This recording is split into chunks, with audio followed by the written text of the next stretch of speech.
desde chiquito siempre tuve ganas de generar impacto. Como que de chiquito lo primero que me imaginaba que iba a hacer impacto era ser presidente, ¿verdad? Sí le preguntamos. ¿Entraste y le preguntaste a Cero? Sí. Tío, ¿qué decís de esto? Sí. ¿Y qué te dijo? Estás loco. Dentro de esta historia, como mirás y decís, bueno, mira qué lindo el desenlace. Un día me llaman a la mañana y me dicen, mañana te van a quemar los buses con gente adentro. Me acuerdo, fue noticia.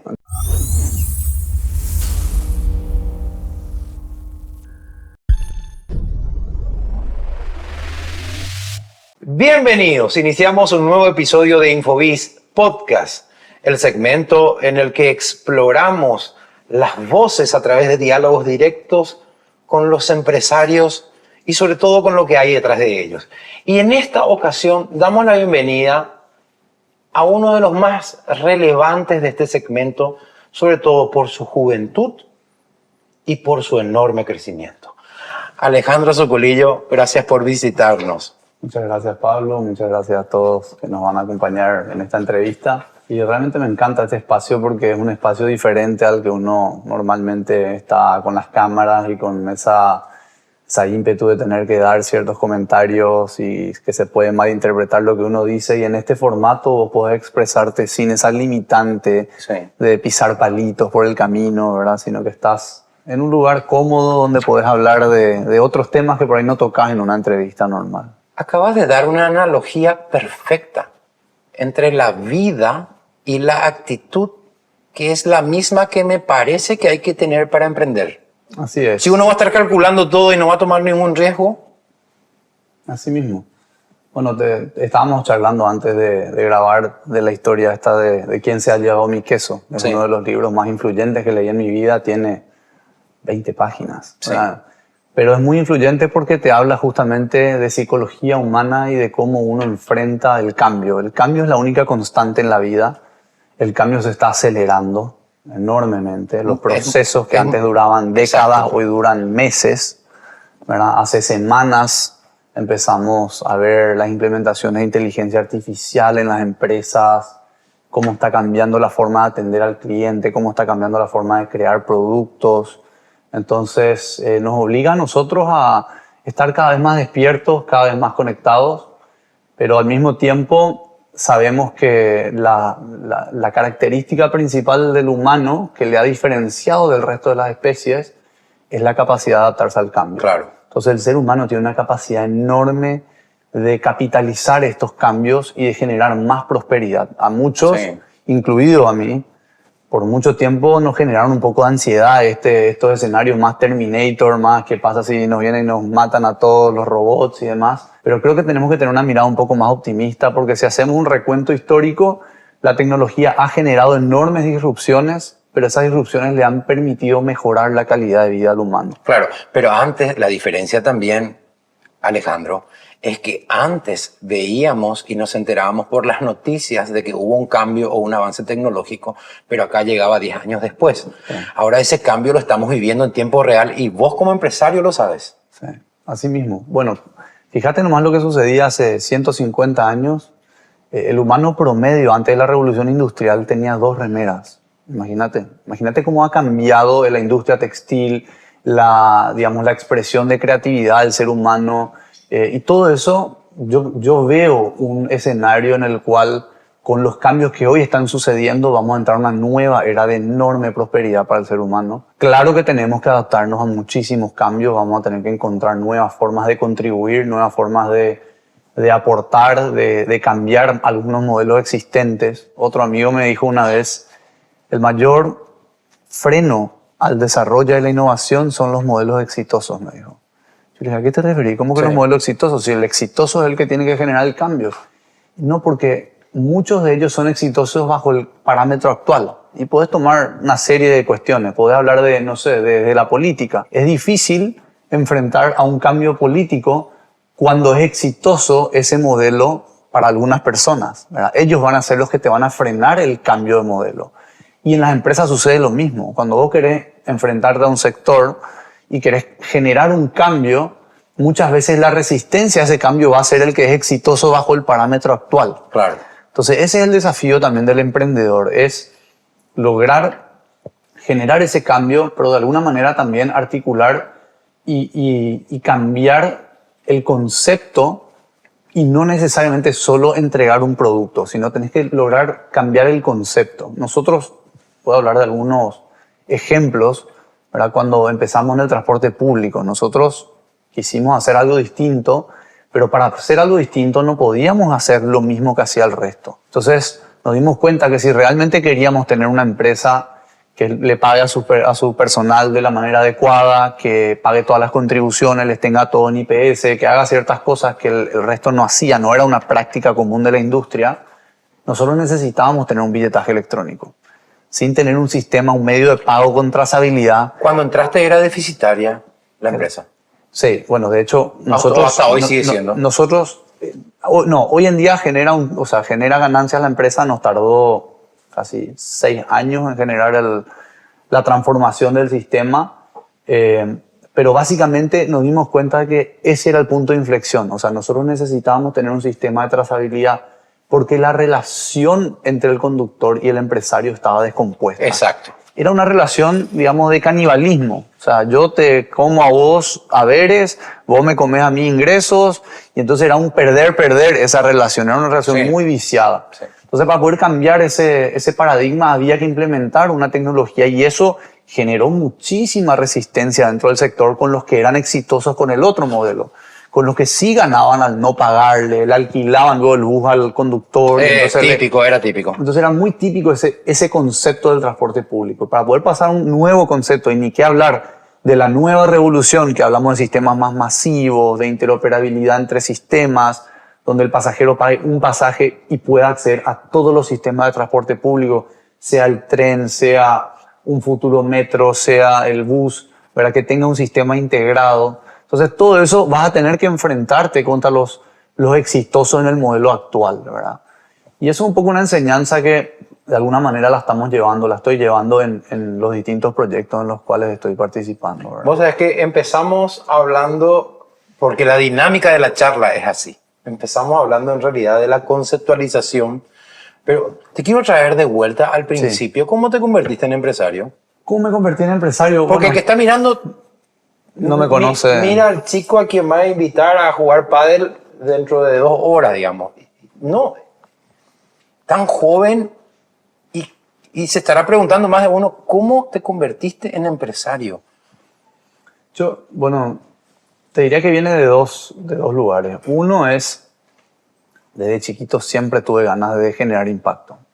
Como que de chiquito lo primero que me imaginaba que iba a hacer impacto era ser presidente, ¿verdad? Decía, yo quiero ser presidente. Pensaba con ser presidente. Y le decía a mis papás, voy a ser presidente, voy a ser presidente. Y ellos me decían, no, que la política, que esto, que no te conviene, que tu apellido, que la familia, que un montón de cuestiones. Bien, ¿verdad? Tu papá, bien tu mamá. Después te vas a más megalomanía y le digo, quiero ser presidente del mundo. Porque para que el presidente de Paraguay, si todo el mundo tiene problemas, no solo Paraguay tiene problemas. O sea, claramente tenías ambiciones. Absolutamente. Entonces, eso era como mi vida de chiquito, ¿verdad? Después me fui dando cuenta de dónde realmente sentía una vocación. Entonces le digo un día, quiero ser ministro de Educación. Y ahí, ¿cómo que ministro de Educación? Vos querías ser presidente del mundo recién. Y no, pero ministro de Educación, porque ahí es cuando empecé a entender el impacto de la educación, que realmente es el gran, digamos, nivelador de oportunidades en el mundo. Yo creo que ni siquiera es en la misma medida oportunidades laborales y otras cuestiones, es realmente poder acceder, porque estamos en la economía del conocimiento, ¿verdad? Entonces ya no es la mano de obra la que remunera, es el conocimiento, es la capacidad de crear, la inventiva. Entonces, en un momento dije, quiero ser ministro de Educación.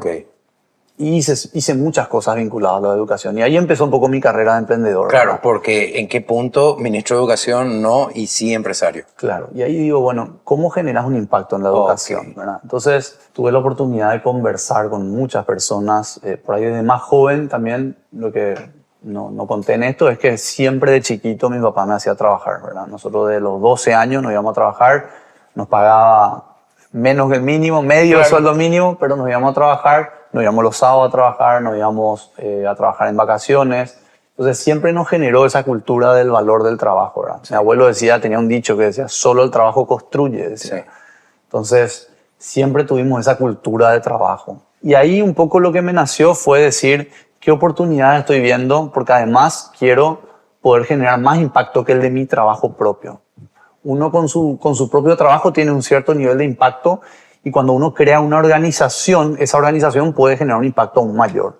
Entonces ahí un poco me fueron surgiendo algunas oportunidades, primero chiquitas, con 16 años, 18 años, empecé a tratar de hacer piscicultura o tratar de, digamos, en distintas cosas donde veía que habían oportunidades, pero más oportunidades de negocio, digamos. Sí.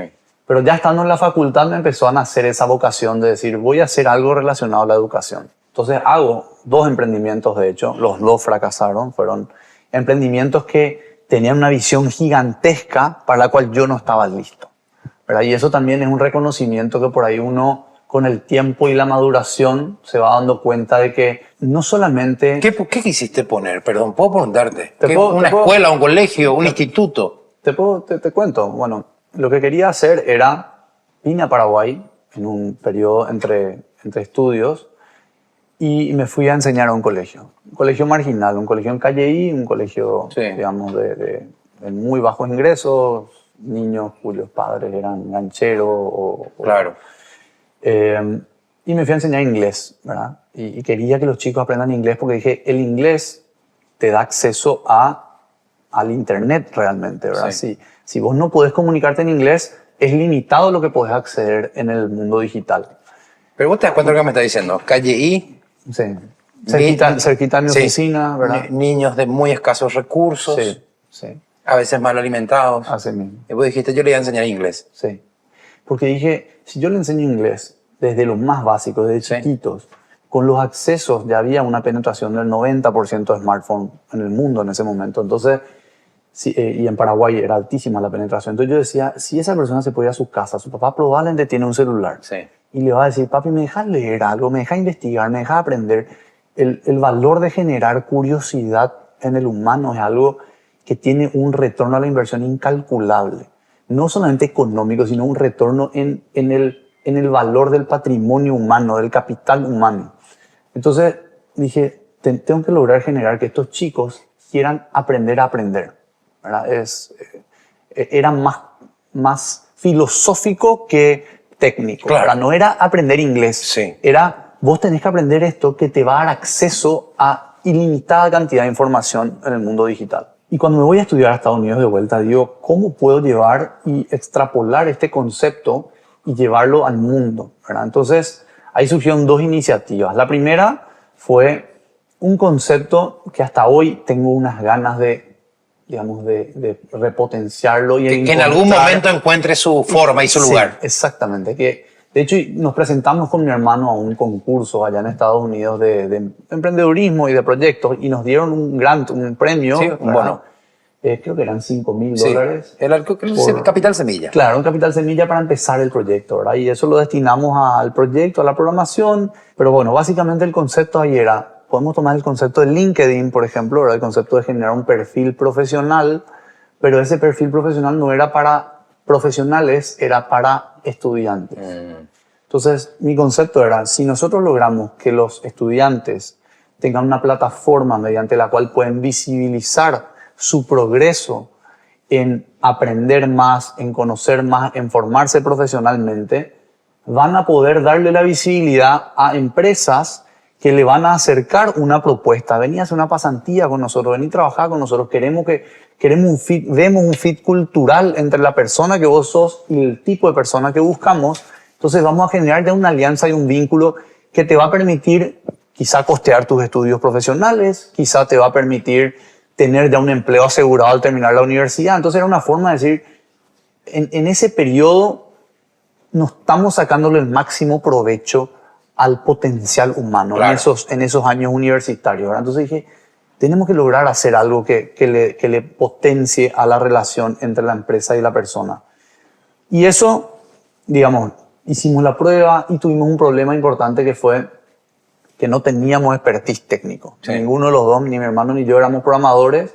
Los dos empezamos este proyecto. Entonces el proyecto cae porque básicamente le pagamos un programador, no nos entregaba a tiempo, no nos entregaba las APIs de manera correcta, después no funcionaban las APIs, entonces era una barrera. Entonces dije, en ese instante dije, yo termino mi estudio universitario y me voy a hacer ingeniería informática, ¿verdad? O sea, no puedo ser un administrador de empresas, Claro. ¿verdad? Yo había estudiado administración de empresas, no puedo no saber de ingeniería informática ¿Y con lo el hiciste mundo después? que se viene. Claro. Lo hiciste Entonces, después. Sí. Entonces lo que hice ahí es, terminé la carrera universitaria en Miami y de ahí me voy a San Francisco. San Francisco, la meca Sí, de la meca. Silicon Valley. Entonces digo, bueno, voy a buscar cuál es el curso más intensivo y de mejor calidad que pueda encontrar. Y había un diplomado que tomaba 9 meses, 18 horas al día de lunes a sábado, ¿verdad? Súper intensivo. Y ahí digo, bueno, esto es lo que yo necesito ahora. Todos los, digamos, tenía un porcentaje de 95% de los que se recibían terminaban trabajando en Meta, en Google, en Uber, en todas estas empresas, digamos, de Tecnológicas. Silicon Valley. Sí. Entonces digo, me tengo que ir ahí. Y lo primero es, me voy al examen de admisiones, digamos, y me dicen, bueno, lo que tenés que hacer es crear un juego enfrente nuestro para demostrar que vos sabés. Y yo le digo, pues yo no sé nada. Nunca, o sea, sé prender la computadora, apagar la computadora, abrir Excel, Word, pero yo nunca programé nada en mi vida.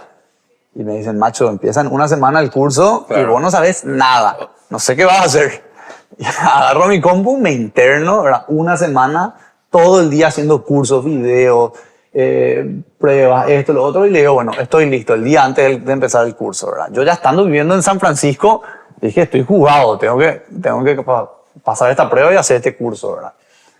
Y bueno, afortunadamente pasé el curso, pasé la prueba inicial, luego pude hacer el curso, ¿verdad? En 9 meses, probablemente de los más valiosos de mi vida fueron esos, donde era tan intensivo que se convertía en un casi, no quiero usar la palabra culto, porque por ahí es secta, porque la gente lo malinterpreta, pero era una mente colectiva muy poderosa. Bueno, y cuando terminaste, ¿cuántos años tenías? Yo cuando terminé esto tenía 23 años, Bueno, atendé. ¿Ahora cuánto tenés? 34. Atendé. 23 años y ahora 34. Hace 11 años. Sí, correcto. ¿Sabes qué tenés ahora? Magno, Suba, Distrito Perseverancia, Timbó, REM. Abarcás varios sectores. Quien mira la entrevista dice, no, está bien, pero un sucolillo, familia de empresario, heredó muchas cosas. Sí, heredó muchas cosas, probablemente heredó. Pero creó también estas empresas, me imagino que con tu esposa, con algún pariente, con algún amigo. ¿Cómo pasaste de eso que me estás contando a esta gama empresarial tan abarcante? Llegaste y te exacto. pusiste a hacer. No, bueno, sí.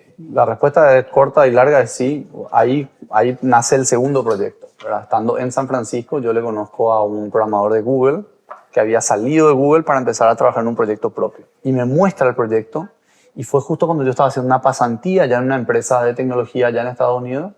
Como parte de este curso, terminabas en una pasantía de 1 mes en una empresa de las top, ¿verdad?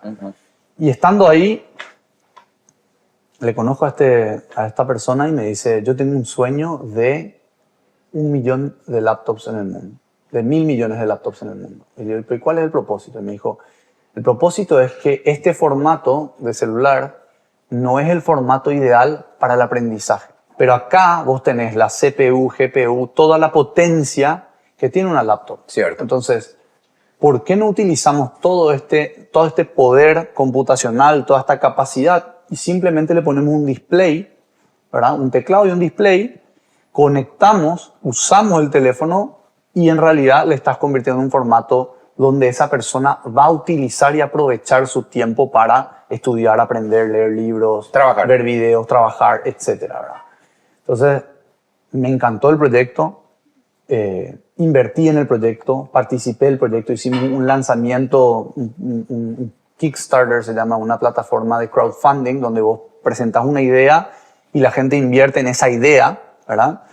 Invierte en $20, $5, lo que sea, invierte en la idea y después vos de un periodo le entregas un producto, ¿verdad? Entonces dijimos, bueno, este es el concepto, este es el producto, hicimos todas las pruebas. Él siendo ingeniero en Google, él hacía la interacción de la interfaz entre Android y el formato desktop, digamos. Entonces Bueno, era, ¿y todo este proceso en qué derivó? bueno, básicamente lanzamos el proyecto, se vendieron 7 millones ¿Cómo de se llamó el dólares. proyecto? Se llamaba Andromium. Se vendieron... O sea, esa fue tu primera creación, tu primera incursión formal, digamos, para llamarlo de alguna manera. La primera fue Netis, que fue el proyecto antes que te conté, que era el de generar un portal para que los pero eso no llegó a despegar, no llegó a vender, digamos. Tu incursión verdadera fue esta. Sí. Bueno, sí. ¿Y después cuál vino? Línea 12. Bueno, y ahí básicamente lo que sucede, estando en Estados Unidos, desarrollando este proyecto, nos vamos después a China para poder fabricar 50.000 unidades de esto y empezar el proceso. Esto sale en, digamos, en todas las revistas más importantes de Estados Unidos de tecnología Mashable, en todas las importantes, ¿verdad? Y nosotros, digamos, compramos los productos, enviamos los productos, pero los productos no tenían la calidad necesaria. No teníamos un fabricante confiable, no teníamos un proceso, no teníamos sistemas, no teníamos una empresa. Éramos nosotros con esta mega idea. Y después esta mega idea la compró una subsidiaria de Foxconn. Foxconn es el fabricante de todos los iPhones del mundo prácticamente. Entonces terminamos básicamente desintegrando la empresa y no pudimos entregar nuestra promesa de valor de decir, escucha, realmente queremos irnos a los gobiernos y decirle, compren 10 millones de unidades de esto, que en vez de costar $300 que vale una laptop, esto te va a costar $30. Y vos se lo vas a entregar a todos los niños y todos los niños van a tener en todos los colegios una laptop porque van a traer el celular de su casa, de su papá, de su mamá o suyo, van a traer el celular y van a tener por $30 una laptop y van a poder estudiar y tener una laptop todos los niños del Paraguay, todos los niños de los países emergentes. Entonces, era un sueño súper ambicioso, muy lindo, pero no lo pudimos ejecutar. Ok. Entonces, cuando vengo a Paraguay, ahí me quedo un poco con esa espina de decir, bueno, mi pasión es la educación, me encanta. Pero, Ale, viniste, te bajaste y Boom. Lo primero que veo es una calle con bache.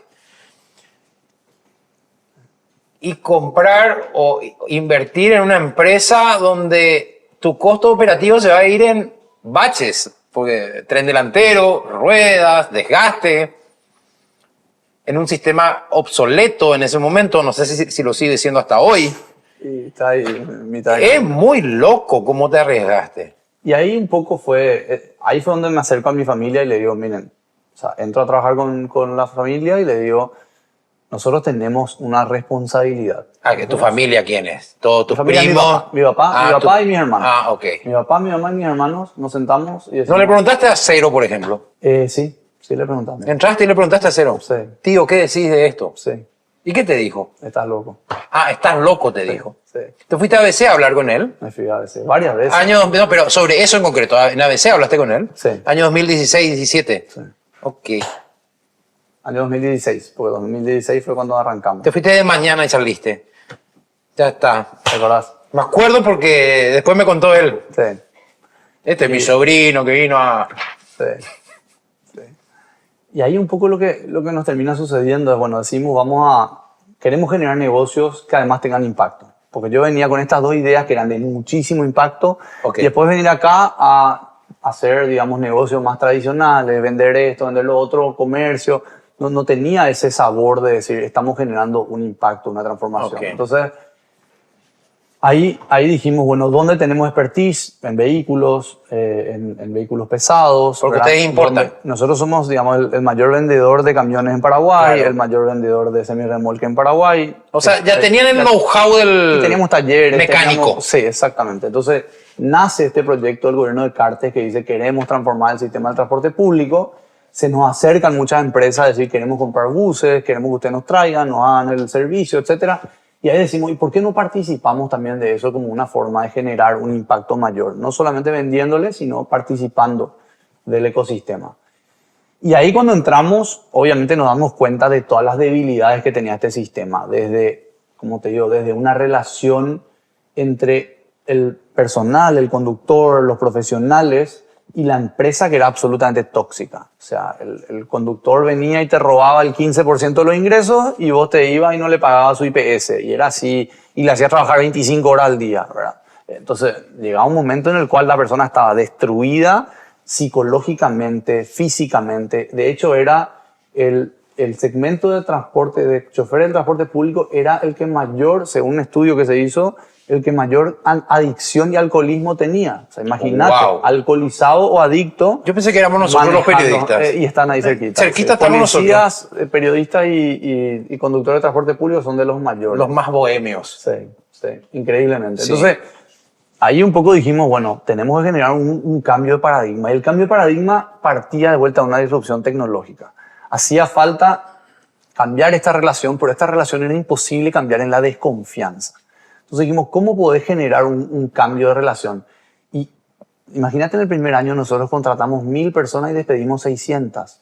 O sea, ese nivel de rotación, te robaban, le echaban, te robaban, le echaban, te robaban, y le tratabas de explicar, le decías, nosotros queremos trabajar de manera distinta, yo te voy a reconocer tus vacaciones, te vas a poder ir de vacaciones este año, pero no puedes robarme.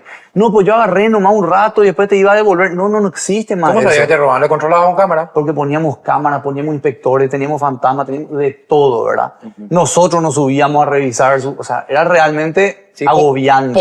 Policíaco era. Policíaco. Entonces contratamos un centro de monitoreo, teníamos 25 personas mirando las cámaras, avisándonos cuando se robaban. Pero llega un punto en donde ya quedan los que se adaptaron al cambio. Exactamente. Quedan los que se adaptaron al cambio, pero también teníamos que generar un cambio de la relación. Entonces ahí es donde dijimos, acá necesitamos que se implemente el billetaje electrónico. O sea, hay que sacar el efectivo de las unidades. El efectivo es un riesgo para el conductor.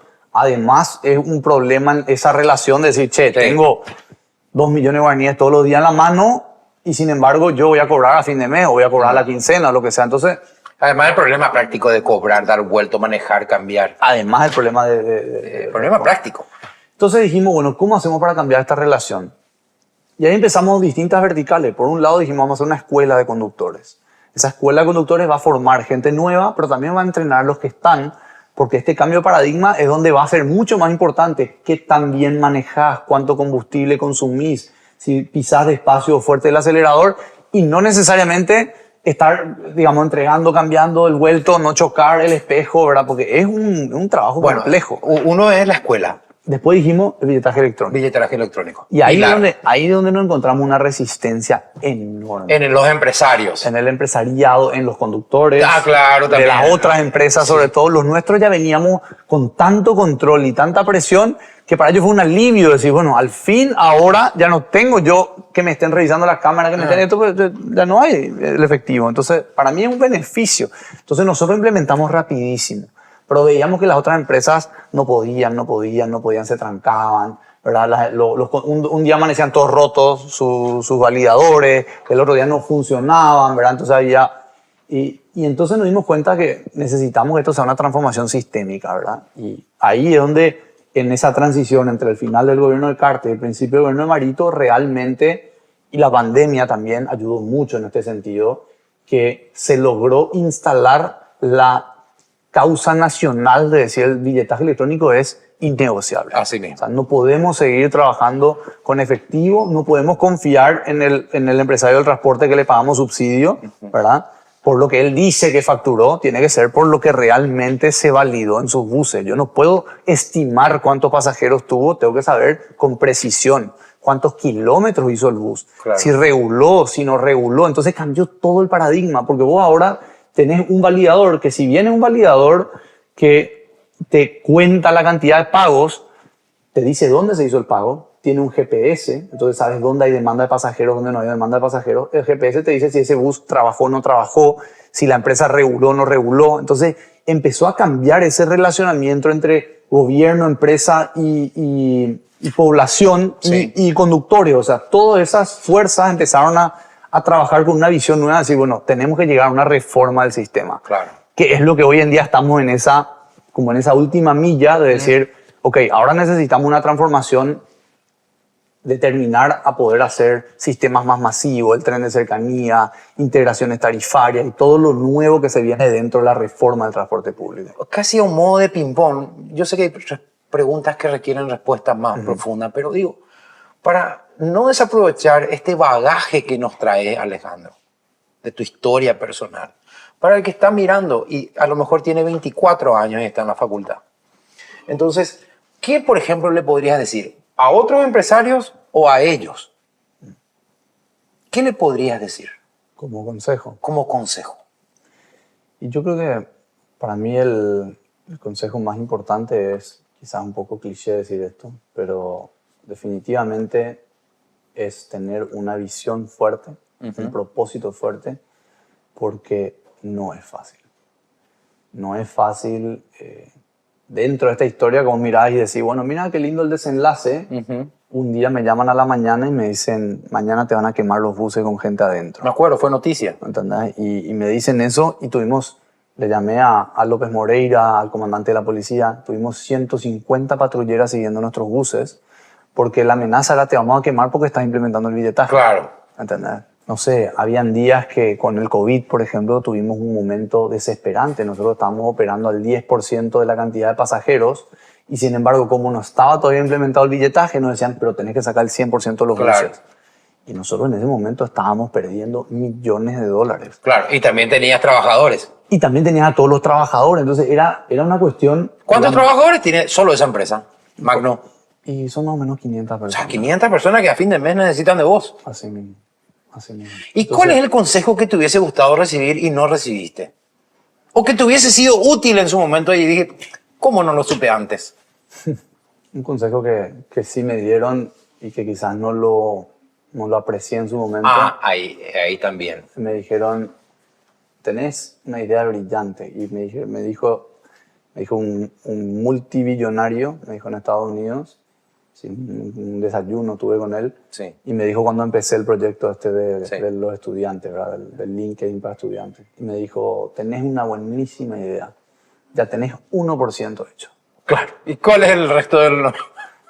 Y yo ya estaba, no, pero si gané un premio por mi idea, si yo ya... ¿Cuál es el 99% ya restante? Estoy pagando al programador, esto es innovador, yo estoy por ser el próximo Facebook, ¿verdad? Sí. Me dijo, tenés 1% hecho. Sí. Entonces, y va muy alineado a lo otro que te dije, ¿verdad? O sea, hay momentos sumamente difíciles, pero si tu visión, si tu vocación es fuerte, vas a seguir, vas a perseverar y vas a tener de vuelta, volviendo a la historia del queso. Sí. El queso se mueve.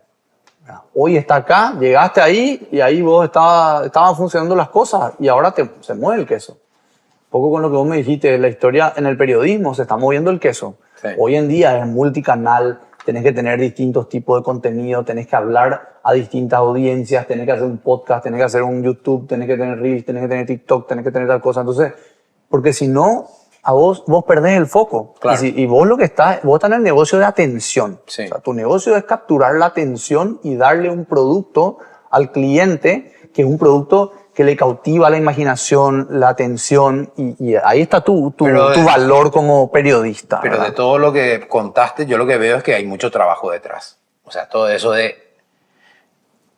no se pueden hacer estas cosas sin esfuerzo. O sea, no. Una buena idea incluso. No, absoluto. No vale, o sea, vale 1%. Vale 1% la buena idea. Nosotros tuvimos otra buena idea después. La buena idea siguiente después del transporte público dijimos, vinimos a vivir de San Francisco. Sí, y en San Francisco, California. Claro, vivíamos en un monoambiente. Sí. Mi mujer y yo vivíamos en un monoambiente. 25 metros cuadrados. ¿Paraguaya o estadounidense o de otra nacionalidad tu esposa? Argentina, pero vive en Paraguay. O sea, se crió en Paraguay. Ok, se crió en Paraguay. 25 metros cuadrados, venimos a Asunción, decimos, no. Nosotros pagamos $2.500 al mes el alquiler de un monoambiente de 25 metros cuadrados. O sea, más caro que Nueva York. Y San Francisco es la ciudad más cara en Estados Unidos. San Francisco y Nueva York son las dos ciudades más caras de Estados Unidos. Cuando venimos acá decimos, con $2.500 me voy a comprar un penthouse, digo, ¿verdad? Sí. O sea, es Asunción. ¿Y qué nos vamos y nos encontramos? Y nos dicen, no, ahí hay el Martinica. ¿Y cuánto vale? No, $40.000 entrada inicial, cuotas de $11.000. Yo le digo, pero un poco, amigo. Yo no sé si yo nomás estoy totalmente desconectado de la realidad, pero yo con 23 años, 24 años, quiero venir a Paraguay, quiero formar una familia, tengo una idea de una pareja, bla, bla, bla, y lo que me ofrecen en mi entorno, en el ecosistema, cerca de mi trabajo, cerca del colegio... No es para vos. No es para mí. Y no es tengo inalcanzable para vos. Inalcanzable. Allá está el departamento, $300.000. Exacto, eso te iba a decir. Entonces dije, ¿cuándo vas a generar vos un ahorro para poder pagar $300.000? Y eso me hizo darme cuenta de por qué el negocio del loteo, por ejemplo, era tan exitoso. Porque por lo menos te da esa aspiración de decir, che, bueno, está bien, compré en emboscada. Pero algún día ese lote que compré lo termino de pagar, voy a hacer mi casita y después me mudo en algún momento allá. Siempre gana plusvalía. Claro, siempre gana plusvalía. Pero cada vez se estaban yendo más lejos. Pero déjame adivinar, y ahí nace Suba. Exactamente. Tu emprendimiento que construye departamentos. Así mismo. Ahí. Pero adaptado para ese chico que viene y se quiere independizar, que no puede pagar 200.000 por un departamento, pero tal vez te paga $30.000 por un departamento. Entonces ahí nosotros dijimos, ¿y si hacemos, vamos a hacer una escalerita, ¿verdad? Hoy en día es una montaña, el piso y una montaña. Vos estás en la casa de tus papás, vos vivís tranquilo, no pagás alquiler, no pagás nada, y me quiero mudar a vivir solo a $3.000 de alquiler, ¿verdad? O $40.000 de entrada inicial para mudarte a este edificio. Dijimos, no, espera, no puede ser así de grande el salto.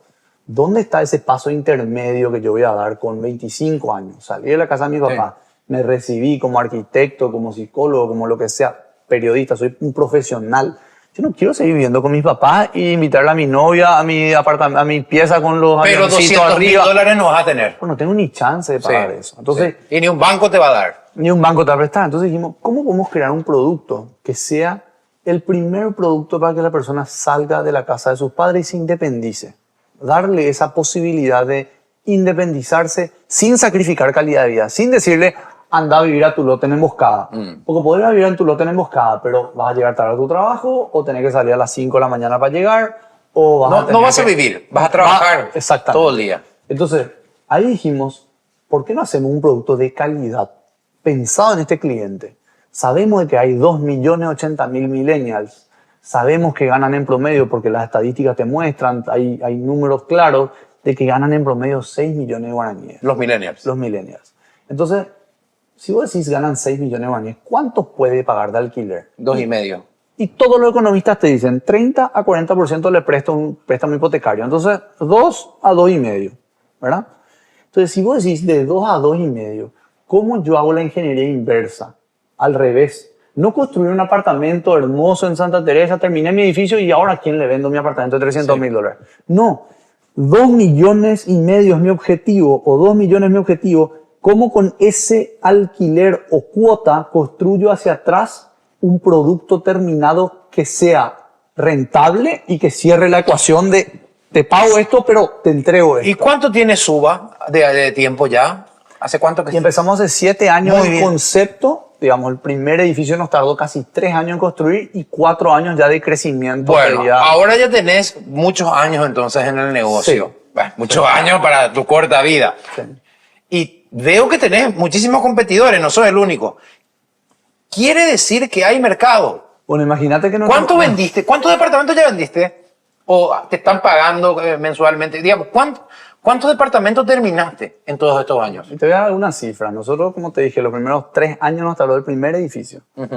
30 apartamentos.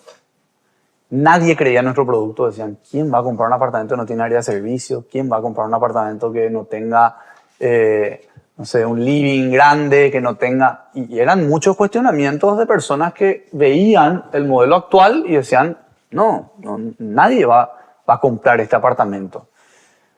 Nos tardó, como te dije, 3 años en terminar el primer edificio y en los 3 años vendimos 10 unidades.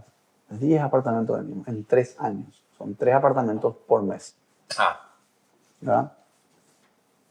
3 apartamentos por año, por los primeros 3 años. Terminamos el primer edificio y 60 días antes ponemos en el portal de Infocasas.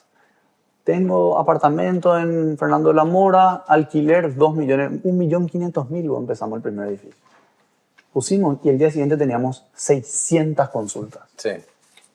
600 personas buscando un alquiler de 1,5 millones a menos de 2 millones. Eran entre 1 y 1,800 era nuestro valor de alquiler. 600 personas tenemos. Ahí dijimos, hija, espera un poco. Capaz el inversor no ve este mercado. Pero claramente hay mucha gente que está buscando un alquiler de entre 1,5 millones y 2 millones de guaraníes.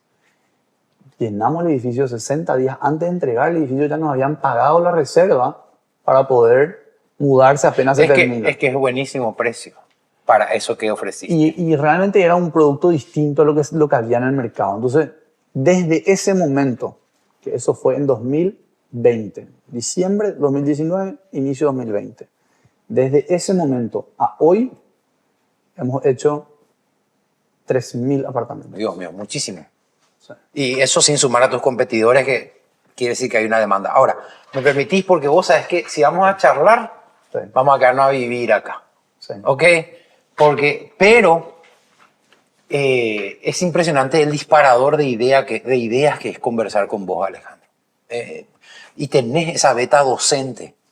Sabes explicar. Sí, me gustan. O sea, y tiene emoción lo que decís. O sea, son los elementos de la comunicación, tenés, Alejandro. Un día hace un programa.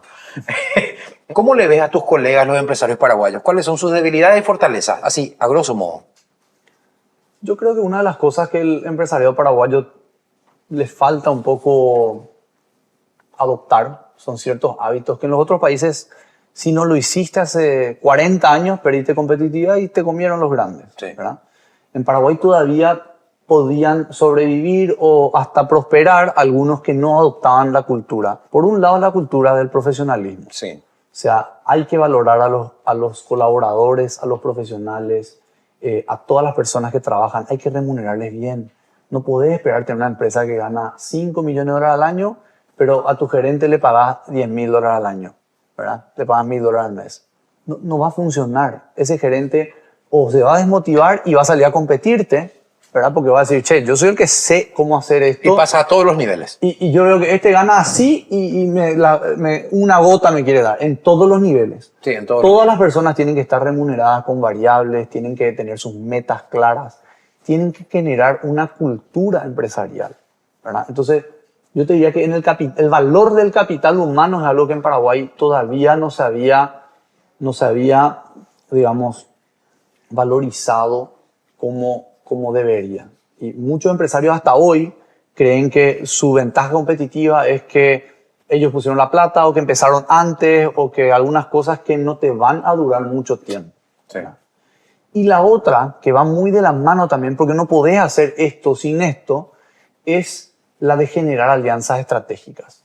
O sea, las instituciones, las empresas que saben generar alianzas estratégicas son las que logran crecer exponencialmente. Es imposible vos crecer solo con tu propio trabajo y esfuerzo y decir nosotros nomás vamos a hacer todo y todo es para nosotros y nosotros nomás ganamos. Vos querés desarrollar una ciudad el día de mañana y vas a tener que traer jugadores a la mesa, instituciones educativas, instituciones hospitalarias, entidades públicas con las que tenés que colaborar. El empresario paraguayo todavía es desconfiado de este tipo de cosas. Es como que cree que es mejor ser cabeza de ratón que cola de león. Que cola de león. ¿Verdad? Es como que le encanta, yo soy el dueño. De hecho, fíjate, en el mercado paraguayo muy pocas empresas cotizan en la bolsa. Sí.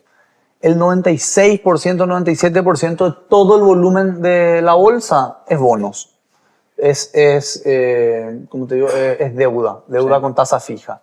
Entonces, muy pocas empresas dicen, yo voy a hacer un recorrido y voy a abrir la posibilidad de que vengan inversores, que colaboremos, que construyamos. Yo entiendo en un país como Argentina, donde por muchísimos años toda la economía estaba en negro, entonces vos no podías ni declarar, porque si declaras perdés la competitividad. Pues en Paraguay, si vos crees que va a ser una empresa grande, en negro, está muy errado. Así mismo. Cambió el mundo, además. Cambió el mundo. Entonces, vos tenés que generar alianzas estratégicas, tenés que generar colaboración, tenés que pensar. Tenés que abrirte. Alejandro, sos un excelente entrevistado. Gracias, Pablo. Te digo porque sé todos los temas que quedaron colgados, lo cual me indica que hay que seguir charlando. Cuando quieras. Gracias por tu visita, Alejandro. Bueno, fue nuestra emisión de Infobiz Podcast, en una conversación, en un diálogo directo con la persona detrás del empresario, una coproducción de Radio 1000 e Infonegocios. Nos vemos en la próxima emisión.